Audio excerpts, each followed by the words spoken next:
Hello, everyone. Thank you for joining us for our event today titled Human Rights in the Digital Age. My name is Gordon LaForge. I'm a senior policy analyst in New America's Planetary Politics Initiative, which is thrilled to be hosting this conversation today. The subject we're covering is urgent. An increasingly prominent feature of modern life is this pervasive data collection and surveillance that's carried out by corporations and states.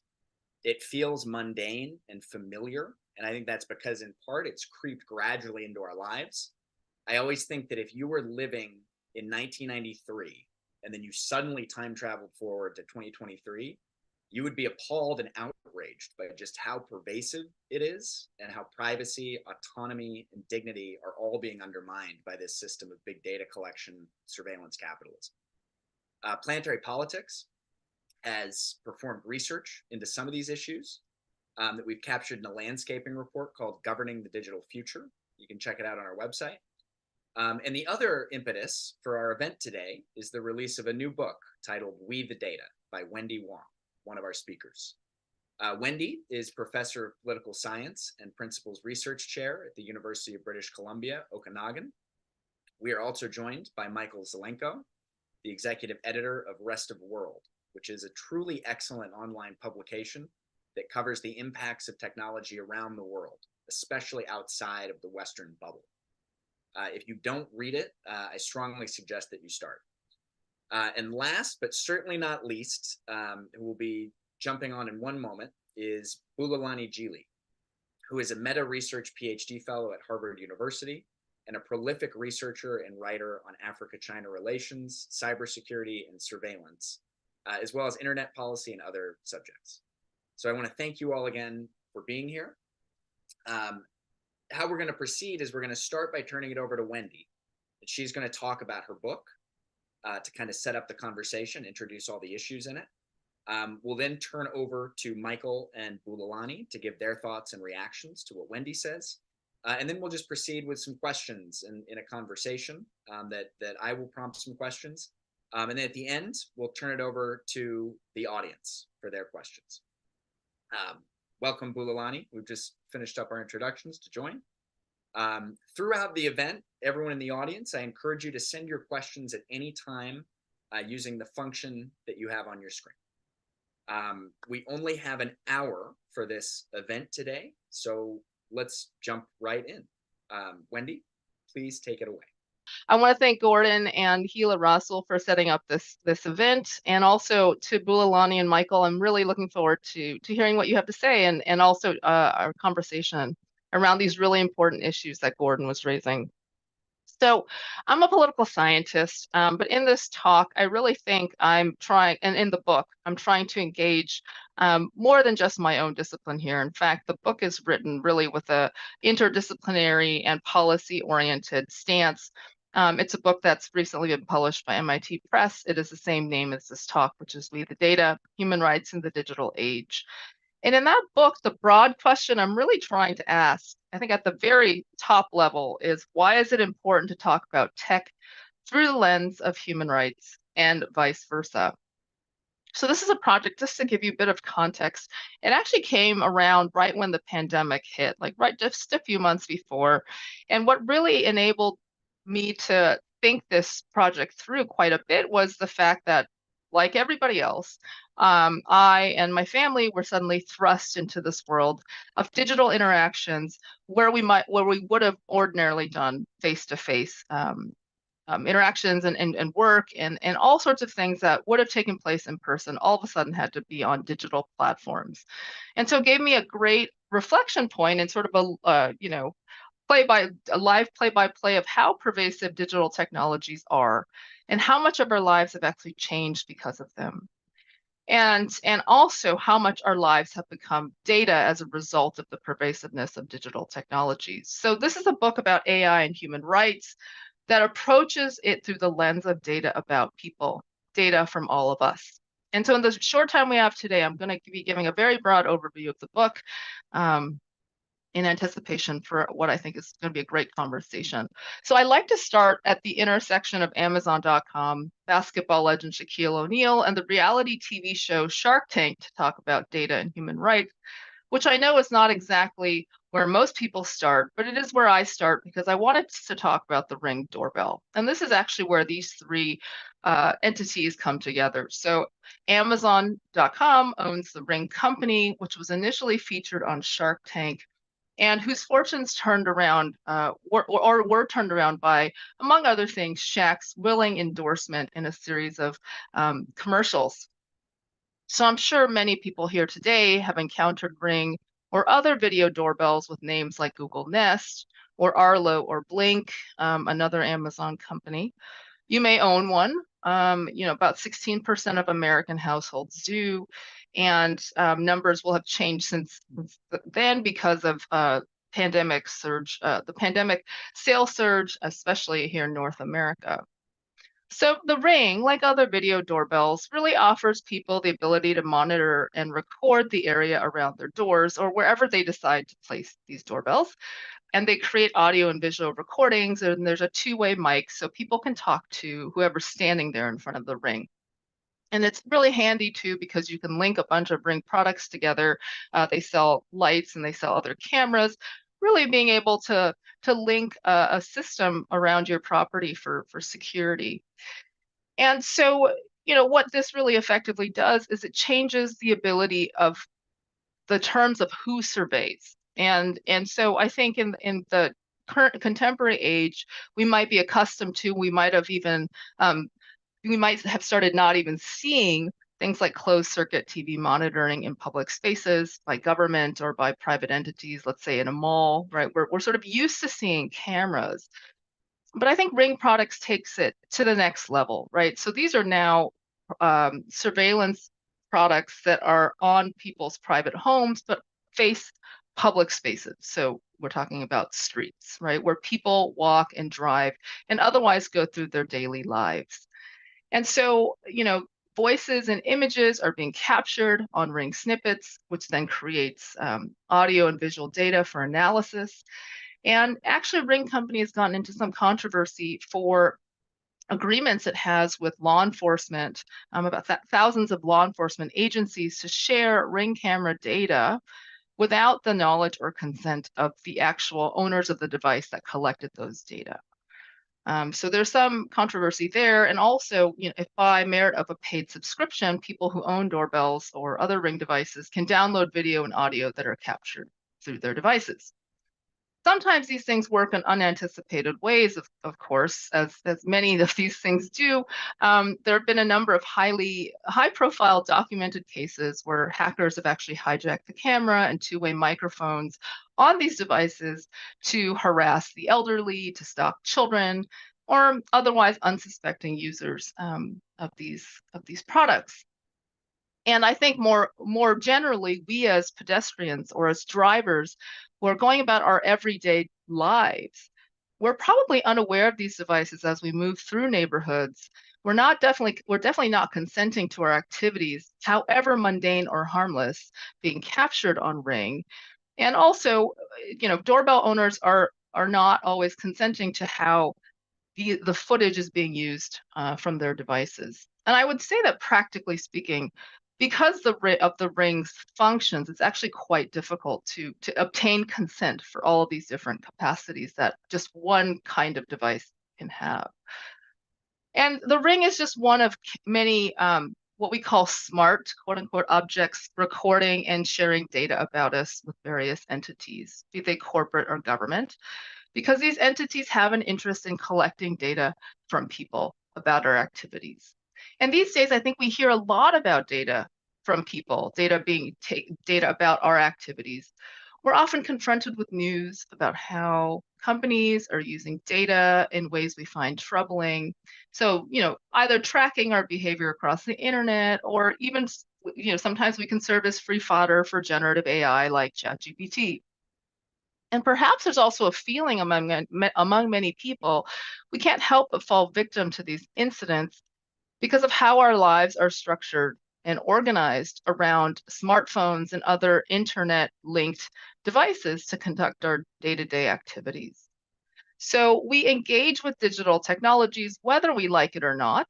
So, if you live in a big city and you're tapping into public transit, if you're patronizing stores that use loyalty programs, and some even use facial recognition technology these days, um, we have our purchasing histories analyzed and tracked through websites and apps.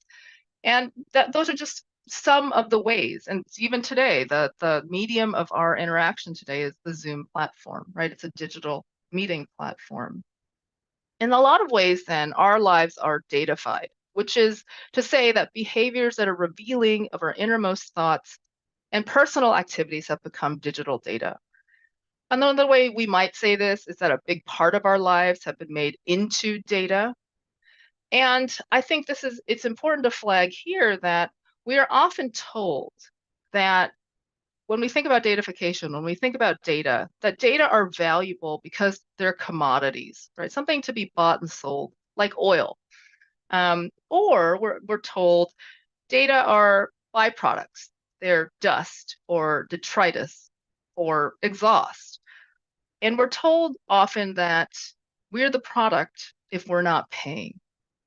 And all these things are I think, market relationships in market-driven ways to think about the relationship between human beings and the data generated about our activities. But I really want to push us to think about data not as part of these market transactions, but actually as part of us, what it means to be human, as part and parcel with the human life and the human experience. And in so doing, I want to think about data as subject to the globally endorsed framework of human rights, but I do so in a very specific way. So, I don't have time to go through all of these today. I'll only be going through two, but there are five main takeaways from the book that I'd be happy to talk about more in conversation with Michael and Bulalani, and also in the Q&A. But I will be talking about data stickiness and why we need human rights now more than ever.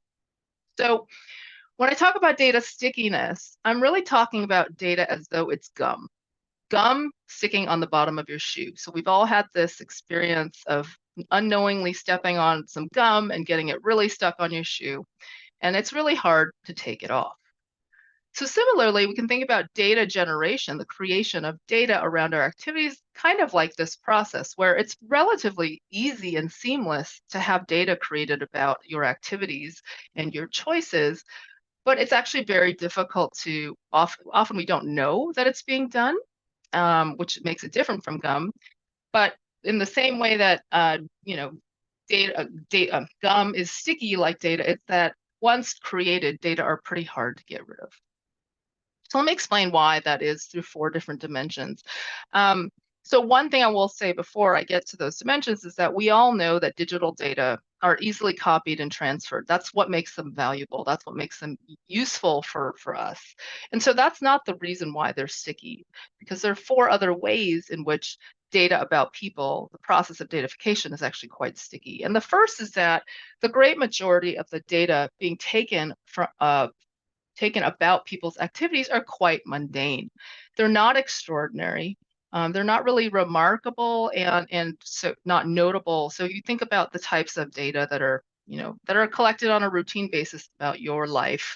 It might be the number of steps you take. It might be what you ordered on Amazon, or your commute pattern to drop off the kids and go to work. These are all little things that are being taken from our devices or about us that we don't necessarily have the capacity to change. And so it's very mundane. It's every day. It's stuff that we can't really avoid doing. The second reason why data are sticky is because they're linked. And this is just a way to say that, to refer back to the idea that digital data are easily copied and transferred. So, this is data don't just stay nicely in a single data set. In fact, once data are created, they're often broken up and sold and traded on the market. And so there are lots of links between the various data sets that are out there about our activities. And this can have positive and negative effects, and we can talk about that more later on. The third reason why data are sticky is because they're effectively forever. And this is because once they are created, it's actually very difficult to verify the deletion of any data, even after we do our best to close accounts or ask data be deleted. And so it's actually best to assume that that data are out there and are effectively immortal. And finally, data are sticky because they're co-created. And I want to talk a little bit longer about this because I think it's a really important idea that sort of connects datafication directly to human rights in a very problematic way. So data are co-created because data about people require a data source and a data collector, right? So we're all sources of data, and data collectors have an interest in creating data about certain types of activities that we participate in. Without data sources or data collectors, there is no data, right? There's no one to collect from and no one to do the collecting. So we need both parties, which is why data are co-created. And this is actually a practical problem in terms of thinking about property in the human rights term, especially about whose data they are. Because on the one hand, you could say data sources have a legitimate claim because the data are about them. But you could also see why data collectors also have a claim because they actually have created the process by which to make those data. And so there's a data source and data collector relationship that's really important for human rights. And there's also a need to think about actually the fact that many data are collective in nature. So while we all individually experience data collection, the data are only valuable in the aggregate when data collectors and other analysts can draw inferences from, quote, people like you, right? You and people like you. And so even though data come from individuals, they're actually used to draw boundaries between different groups, to create different collectivities that we're not even aware of. And so there's a high likelihood that you have the possibility of affecting someone else's experience without even knowing when or how. And so it's important to remember that when data are created, they're not created in isolation, and they have collective and individual implications. So I want to turn to talking about human rights and why human rights matter. And so as political scientist Jack Donnelly notes, human rights are about human potential, not who we are now, but what we might become. And so many of you here might be familiar with the story of how human rights came about after World War II at the international level.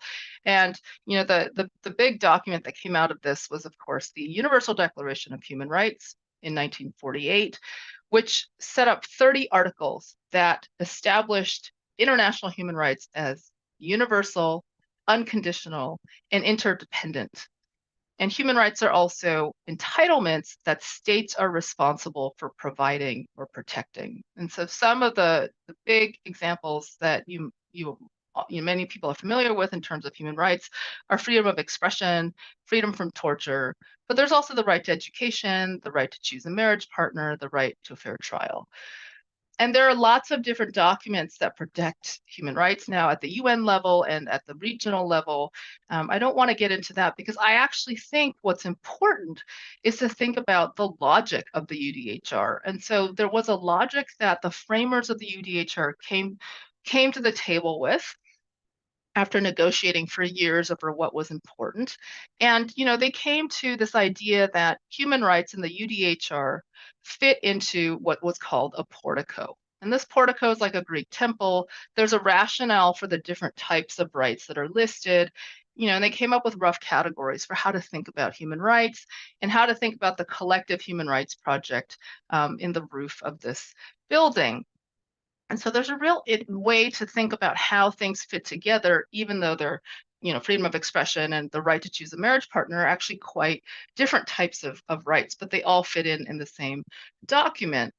And what I really think is important about this document is actually the foundational values of human rights. In other words, what sustains human rights are these four values at the base of the temple. And I encourage people in the book and in my thinking about this, not to think about individual human rights that already exist as the starting point for thinking about how we might use human rights in a world of datafication. I think there are lots of different ways we could do that. But the values of human rights really matter because that explains what all these documents, what all these articles are for. And so in the book, I focused on these four values. In 1948, they had slightly different terminology. So instead of liberty, I actually use the word autonomy to think about acting and making choices freely, because that points out one's agency. I talk about community instead of brotherhood. I think that's a nice genderless way to think about sociality and membership.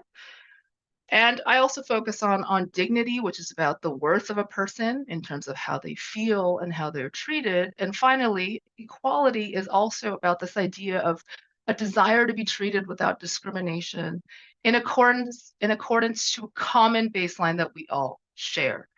And it's important to note that these issues are the ones that are coming forth in a lot of the debates about AI. It's not that dignity and equality, autonomy and a community are no longer relevant, but it's that now we have to think about how to enact and exercise and realize these values in a world where we're not just worried about physical detention and physical harm, which is the world that the UDHR framers were working with. And I think that it's really important to think about how datafication is a change in human life, but it's not that data and the digital are separate from physical human life. In fact, they're quite intertwined. And I think that's really the issue that we're all trying to grapple with today. And so, to conclude, I don't think human rights are the silver bullet for the challenges of datafication on humanity, but I think centering the values of autonomy, community, dignity, and equality is going to get us started down a path that's globally established, but also important for thinking about regulation of AI and data more generally. And I think this really speaks to how we can balance the scales of power that Gordon referred to in his opening remarks, thinking about how data sources might have more recourse than they actually currently do with regard to our relationship with data collectors. And I think, it's also really important to grapple with the collective nature of data and how individual choices that we make can have implications for many others who may not agree or even know about what we're doing. And I just think about this, it's Christmas time. There are, advertisements for DNA kits like 23andMe now. 23andMe is inherently, DNA data are inherently shared. So if one person chooses to use these kits, there's information about all of their relatives in all the outputs that they receive. And I think that's a really important point to think about, that many digital data are actually collective in nature and in their implication. So I'll end my comments there. Thank you for listening. Thank you, Wendy. That was fascinating. A great setup and overview. And I appreciate that there's so much more in your book that you couldn't cover in the talk. So all of you listening, I encourage you to go out and buy it. We the Data, it's from MIT Press. So I want to turn to Michael first and then Bulelani afterwards, but just to offer any remarks or comments or thoughts that you have on the issues and the topics that Wendy raised. So Michael, over to you. Thank you. Wendy, thank you so much for that. And Gordon, thank you so much for inviting me to this. I really appreciate the conversation. I think just combining, actually, Gordon, your opening remarks with Wendy's presentation, I think thinking about the two ways in which we got into our current state, right? One is kind of rewinding the clock 30 years and being shocked by where we are now. It's an incremental kind of step by step, year by year. It feels like a little bit more data is being collected from us. We feel it's a normalization, right? It's a frog in a slowly boiling pot of water. To the point where I think I'm curious to hear from Wendy in terms of how do we make people kind of reopen their eyes to the state of data collection and the importance of it. And I think kind of comparing that kind of slowly boiling pot of water with data collection happening outside of the West, where your new systems are being introduced very quickly that are collecting lots of data, and you actually there's a large swaths of the population actually don't know what the data is for. They seem largely unconcerned with that data collection. And I was actually just speaking with a deputy editor here at Rest of World who said, in India, a customer would give their medical records to a grocer, right, if they asked, right? There's no sense of ownership over that or sense of value in terms of what that data actually means. And so I wonder kind of for both those communities, the one community that's grown totally accustomed over 30 years of data collection and communities that are just kind of facing this mass data collection all at once. Wendy, how are you thinking about kind of signaling the importance of that data collection to them, opening their eyes to it? You talk about it in the framework of data literacy, but I'm wondering if you can speak more to that. That's great. Thanks, Michael. Yeah, Wendy, do you want to go ahead and respond to that? And then we'll go to Bulelani right afterwards. Sure. I mean, thank you, Michael, for a very easy question to answer. I mean, you're asking like this is a huge question. But I think so my history as an academic is, I looked at collective action. I studied NGOs for a very long time, working in the human rights space in particular. And so, I've spent a lot of time thinking about how people get together around issues that seem intractable to change. So I think part of it is talking about it. I think there's a normalization to data collection, but I also think there is a sort of non-realization as to how pervasive these practices are. So a lot of times I give this talk and people say, oh, well, I've known about this for a long time. I don't have a smartphone or whatever. But then I'm like, but you use the internet, right? Like, and you have other ways. You have an email, right? And maybe you have a Gmail account like that. Okay, then you're in the system. So I think part of it is understanding data collection and what it's for and how it undergirds this whole system of AI. And I think part of the problem actually is that the debates around AI have existed, I think, largely disconnected from the debates around data collection, when in fact AI is dependent on data in order to generate the outputs that we find valuable in society. So without big data, we wouldn't have a lot of the advances we have today with AI. And I think that really needs to be brought to the forefront, that we should not be just talking about algorithms or just talking about computing resources, that when we talk about AI, we need to talk about data. And because a lot of AI systems are being deployed in society using data taken from people's activities, we need to be really upfront and honest and explicit with that relationship. I think that might generate some traction.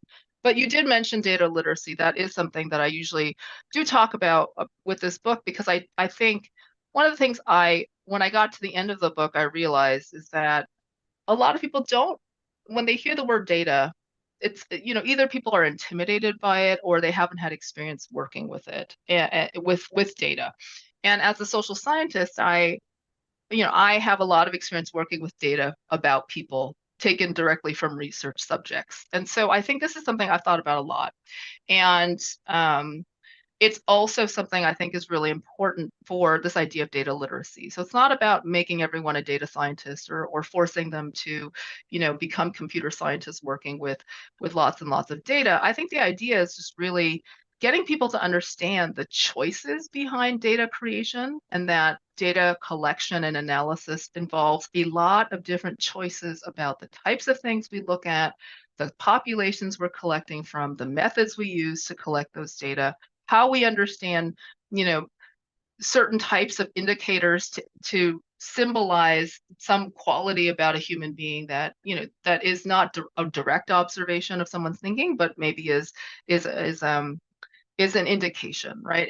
Or is a way, as a shortcut. And these are decisions that data creators have to make, that those of us who are data sources don't necessarily have to think about right now. But I think if we don't start thinking about these types of things, yeah, you're right. Then we end up with this situation where people they feel paralyzed, right? And I think that's a real concern. Thanks, Wendy. And I want to return later to some of those points that you raised regarding transparency, regarding openness, and then AI. We already have some questions coming in from the chat regarding the implications that AI will have for this whole conversation. But before that, I want to turn it over to Bulelani to hear your thoughts in this conversation. So please. Yeah, sure. Firstly, I'd just likely to kind of thank everybody for being here, and I'd also specifically like to thank Wendy for a wonderful and kind of thought-provoking book. I will kind of initiate my comments first with some reflections around the book, but more kind of immediate some of the comments made in the presentation, and then I'll kind of end it with a question.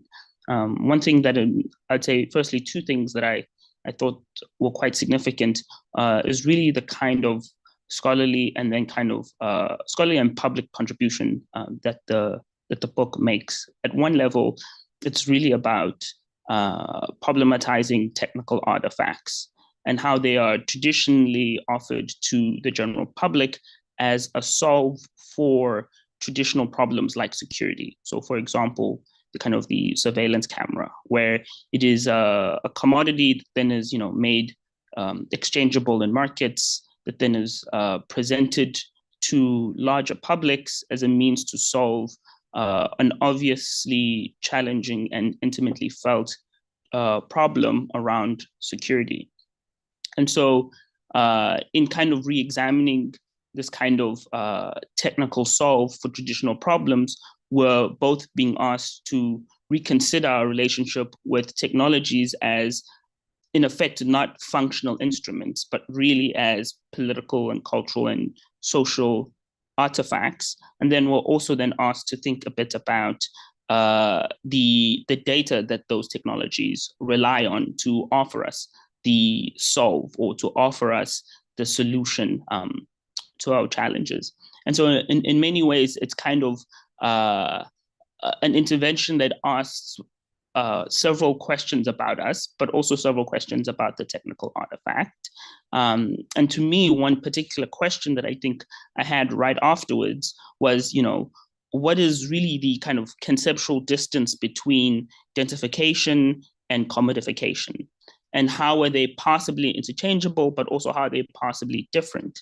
Because in many ways, datafication to me is intimately kind of connected with the commodification of things, where commodities are offered as solves, which in many ways then obfuscate other ways of thinking, other ways of addressing problems. And so why go to a security camera for a sense of safety and not think about other possible alternatives to questions about safety? And so the question that I had was, in particular, how can we, adequately square datafication with commodification? And I'll just leave it there.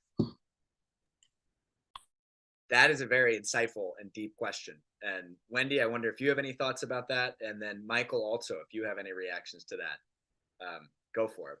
But Wendy? Sure. Thank you, Bulalani, for your very kind comments with regard to the book. And seems like we're really on the same page with regard to the way that we see the importance of technology as not a fix, right, with a technological solution, but actually there are so many social, political, cultural implications and economic implications. And I think this is this is the concern I have with regard to how data are talked about, because we tend to treat data as a commodity, as something that can be bought and sold. But because most of the data that I'm interested in and that AI companies are interested in is taken from people and their activities or their choices, this becomes problematic because under the human rights framework, people are not commodities. And in fact, one of the most widely accepted sort of customary international norms is this idea that slavery should not be allowed, right? And if we treat human beings as commodities, this is what we're getting closer to this idea that then we can trade some elements of human beings on the market. And I think that is where human rights are really important to bring forth. I do think, as you point out, we are dangerously close to treating data as we do treat data as commodities. I think there are efforts to retrieve that through financial relations. So, paying people dividends for data that are collected about them. But again, that's a commodification of human behaviors and traits that I actually think, given our human rights framework of autonomy or the values of autonomy and dignity, that those are a fundamental violation of those values in terms of thinking about how data are bought and sold. So in that sense, I think that you struck at the very heart of the book, which is a rejection of thinking about data only about commodity, only as a commodity or in the economic sphere, when we have, as human beings, so many other spheres of interaction that we are engaged in. Michael, do you have any additional thoughts there?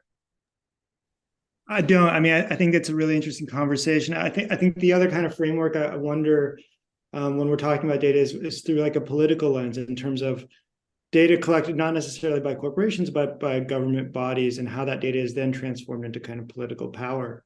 That's something that we've seen in some of our reporting, and I wonder if that actually offers a different avenue for understanding data that isn't just a commodity, right? But it's actually a political token that can be used. Bulelani, do you have any thoughts about that? Because I know a lot of your research is focused on how national governments, especially operating in foreign contexts, are generating and using data for political purposes. But do you have any thoughts there? For sure. You kind of correctly pointed out is that, much of my work is very much interested in both, I'd say, technology being presented as a fix to traditional political problems, but also those kinds of questions sitting at the intersections of kind of, I'd say, historical inequalities at a global scale between the global north and the global majority.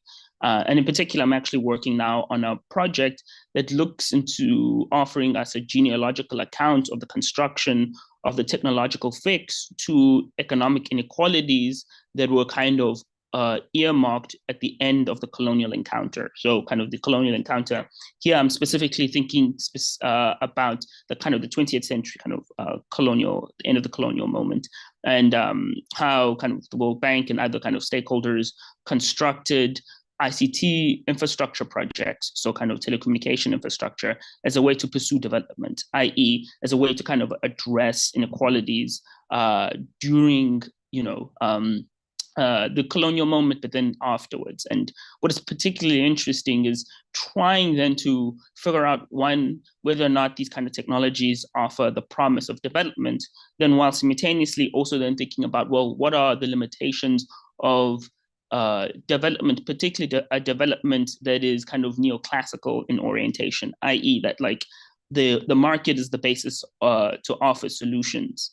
And then, effectively what is left behind or what is forgotten or what is then obfuscated by that general commitment. And at one particular level that I have become more curious about is in particular about the kinds of, say, resistances that you can see, at least from the ground, surrounding that. And, many of the kind of the stakeholders that I engage with in Kenya in particular, have either said, we need to effectively try and ban surveillance systems, or we need to effectively try and go completely off grid. But, that general, I'd say, I think, correct kind of political instinct runs against the kind of the narrative of, well, surveillance is here for your own security. But, again, the question, from them is like, are we really safe, or are we, being asked to kind of further participate in a kind of default setting where mass surveillance is the only solution to kind of political and political stability questions in the context of Kenya. Can I jump in here, actually? I mean, just in response to Bulelani and Michael, I do think, this question of when states use data, is it different? Is it a relationship still? And I think it's important to think about who is providing the state with these data. And so, many states just outsource the data collection to private corporations like NSO Group, right, with the famous Pegasus app. I'm thinking in my own work on facial recognition, Clearview AI is a huge, important player for many governments because they provide this massive database of facial data for police and other agencies to use. So on the one hand, I think, yeah, governments, and they may not be commodifying in the same way as companies the data from people, but they certainly are engaged also in the sort of separation almost of human beings under their jurisdiction and the data that come from those human beings. And so they're objectifying, right? We're being objectified, and then there's this market relationship that we focused on in terms of commodities. But I think that's a really good question and distinction. Sure. Yeah. Could I quickly jump onto that also, and then we could kind of maybe I don't know. It's actually really up to Gordon. But I definitely do kind of think it's interesting to think a bit about objectification and commodification. And at least to me, at least I could directly speak to my own personal work. What is kind of interesting is specifically thinking about the state and its kind of, I'd say, atrophy over time, at least in the context of low-income countries, where effectively it does rely on the private sector to offer, solutions to traditional problems that were initially in the purview of the state. And so it begins to kind of effectively outsource policing functions to a large corporate actor. And now the corporate actor, in some ways, its interests are not necessarily always directly aligned with the state. The state in itself might say, we're interested actually in offering better, say, policing services, while, say, the company that it's kind of partnered with, let's say in the context of Kenya, is Huawei, they're more interested effectively in extracting as much data as possible for commercial products that they'll offer in the future to the citizenry as customers. And so to me, in many ways, at least what I've become more curious about is specifically how do we understand leased out sovereignties? And, is the analytical aperture of kind of the private public useful, or should we be kind of thinking of more hybridized states? Similarly with the relationship between, I'd say, like the citizen consumer and like, how does that necessarily collapse? Specifically when you're experiencing your rights only through consumption and not through other purviews. And having a kind of a more, let's say, nuanced language about those kind of bifurcations, or at least now, let's call them entanglements, as these as these has become more important to me in my own personal writing. And I think in many ways, your work also tries to speak to that. I really like that distinction you raised, Bulelani, and I often think about the distinction between rights and obligations as citizens, and how we have, to a large degree, abrogated any sense of obligation, and just see ourselves as consumers and as takers in whether it's with governments or whether with corporations. I want to return to something that Michael brought up earlier and that, Bulelani, you've been mentioning, which is how, our conversation here has been focusing primarily on, the Western world and on how perceptions of datafication are occurring here. And I know the conversation in the US and Europe really focuses on data privacy and data protection. But Michael brought up the example earlier of the Indian citizen who goes to the grocer and is completely happy sharing medical records. And I wonder if you could just talk more about what variations you see in perceptions around the world with regard to data, and how much this co-creation and this giving up of data is a problem or not, what the objectives are that people have. How does the rest of the world think about data and human rights? I think it's a really interesting question, and I don't think I can kind of answer it for countless numbers of governments and communities. But I think what we see in terms of action is, in the last few years, we are seeing more GDPR style bills being rolled out country by country to various effect, right?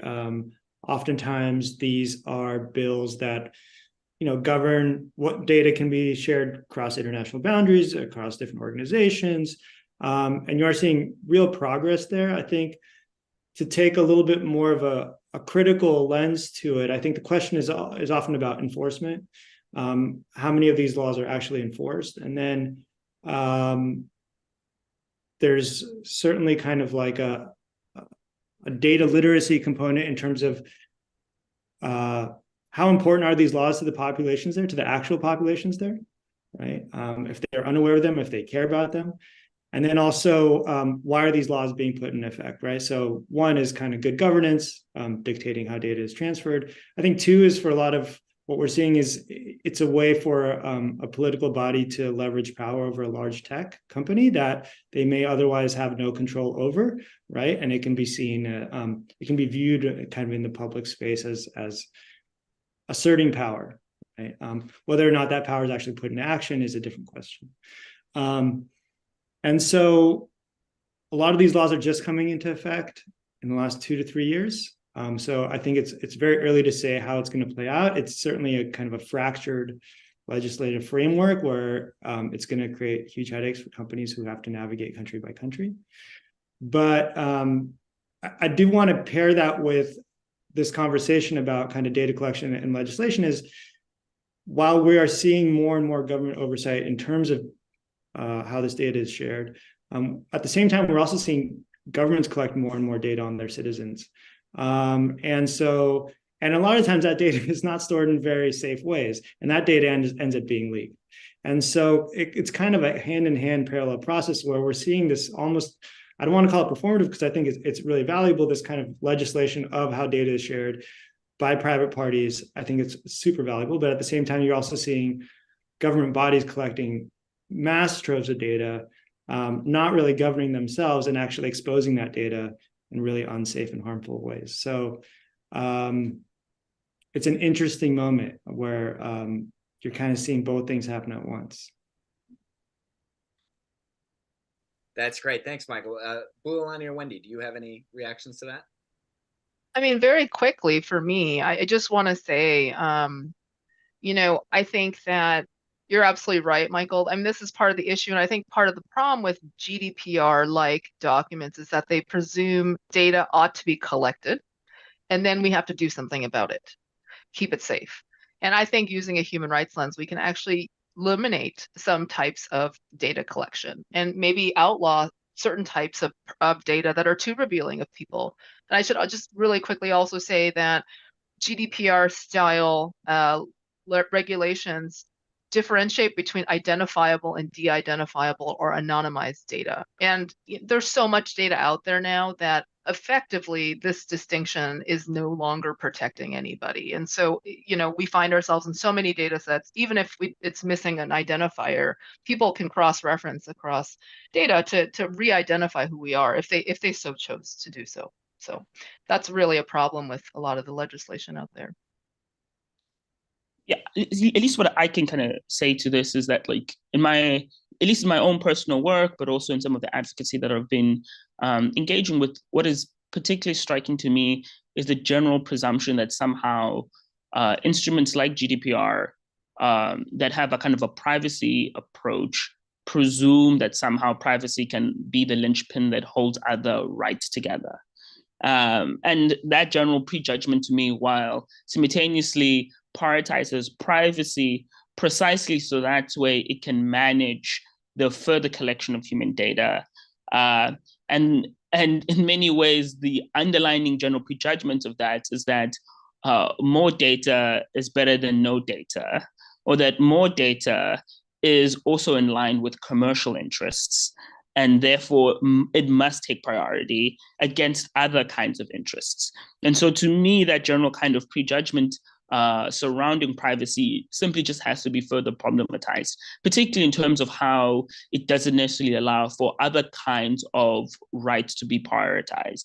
You know, because for me, you know, I'd be more interested in kind of hearing about, you know, say, rights to use of land, for example, which is like a clear issue in the context of, say, Kenya, where, you know, indigenous communities are being displaced for the purposes of building another kind of state project or another kind of commercial venture. And so in many ways, you know, I think when we're having conversations of datafication, thinking about privacy both as an important instrument, but also a limited instrument, is something that I think needs to be kind of further thought out. So I want to turn to a question that we have in the chat. We're running low on time. We're getting close to we have 6 minutes remaining, but there's a question here that's come from the audience asking, how can consumers and governments effectively influence big tech companies so that they do not base their business models on the exploitation of consumer data? And I think bigger picture, this is a a component of a question that we've kind of been talking about and dancing around a lot, which is the big power imbalance between those who are collecting the data and then us, the source of the data. And I really like Wendy's clarification of the co-creation process.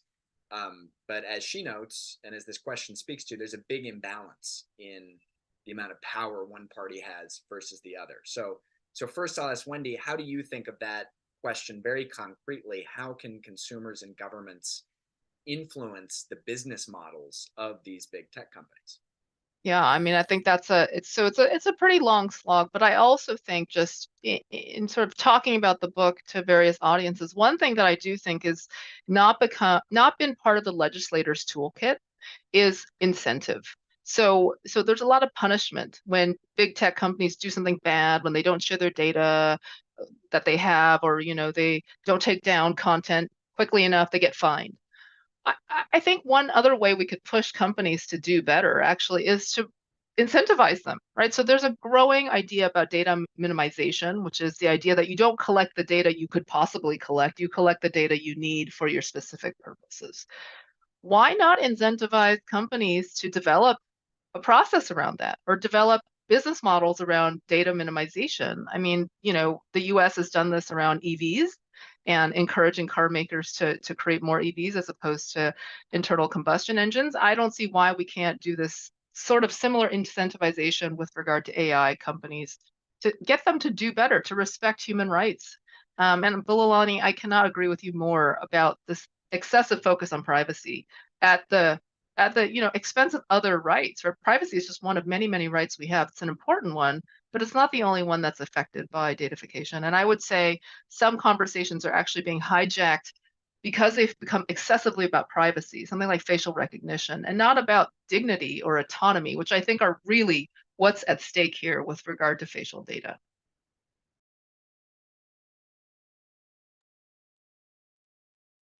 So we have 3 minutes left. So I want to go to each of you to get a final word or a final comment. And maybe one way to frame those final words or comments is to focus on your thoughts about where you think we're headed and what, if anything, makes you optimistic that we will start to or could possibly see human rights play a larger role in how the data economy operates and how this process of datafication occurs. So first, let's go to Michael, and then Bulelani, and then Wendy. We will give you the last word.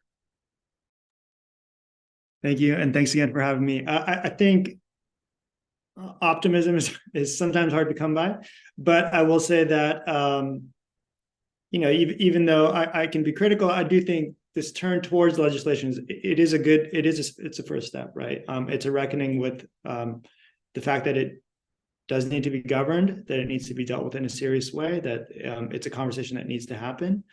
The way it's happening is certainly imperfect, but I think it does raise general consciousness about it's a pressing concern, and I hope step by step kind of we can kind of bring the general population around, because I think some of this conversation is very, very high level, and I hope at some point we can figure out a way to bring the general population around to the fact that your data does it. To Wendy's point, it's not just a commodity; it is who you are, and I think that's a fundamental right, and I think we can get there. Yeah, I always tell myself that that optimism is earned by your work, and so I'm always very much optimistic, at least about some of the conversations that I'm involved in, and I'll just mention kind of two. At one level, I've been kind of fortunate enough to be in conversations in Kenya, Ethiopia, and in South Africa, where people are talking about effectively trying to bring African epistemic traditions to constructions of datafication and data governance frameworks as a way to kind of somewhat disrupt, GDPR's privileging of privacy, and saying that there are other rights and there are other values that should be expressed in this kind of digital inflection point, and that they should have, the diversity the both kind of cultural but also epistemic diversity of the communities that they're hoping to govern.